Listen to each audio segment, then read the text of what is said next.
Mga igsuon mayong adlaw kanatong tanan. Karon adlaw na usab nga Huwebes, pitsa utso sa bulan sa Hunyo sa tuig 2023. O karon mga igsuon na niya nakita sa ikasiyam nga simana sulod sa tuig. Sa ngalan sa Amahan, sa Anak, ug sa Espiritu Santo. Amen.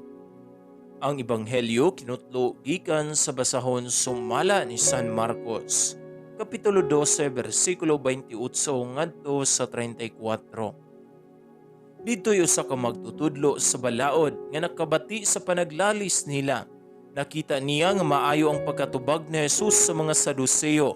Busa miduol siya kaniya ug nangutana, unsa mang sugua ang labing hinungdanon sa tanan? Mitubag si Jesus, mao kini ang labing hinungdanong sugo. Pamati Israel, ang Ginoo nga atong Dios mora gayud ang Ginoo. Kinahanglan mahalon mo ang Ginoo nga imong Dios sa tibok mong kasing-kasing, og sa tibok mong kalag, og sa tibuok mong salabutan, og sa tibuok mong kusog. Ang sunod mao kini, higugmaa ang imong isikataw sama sa imong kaugalingon.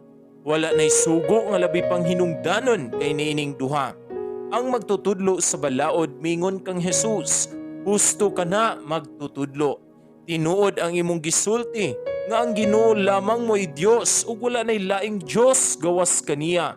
Busa ang tao kinahanglan magmahal sa Dios sa tibok niyang kasing-kasing, og sa tibok niyang salabutan, og sa tibok niyang kusog, og kinahanglan higugmao niya ang iyang isikataw ingon siyang kaugalingon. Mas maayo ang pagtuma niining duha ka sugo kaysa pagdala og mga mananap nga sunugon ibabaw sa halaran ug paghatag og ubang mga halad ngadto sa Dios. Nakaalinggat si Jesus nga malamon kayo ang iyang tubag.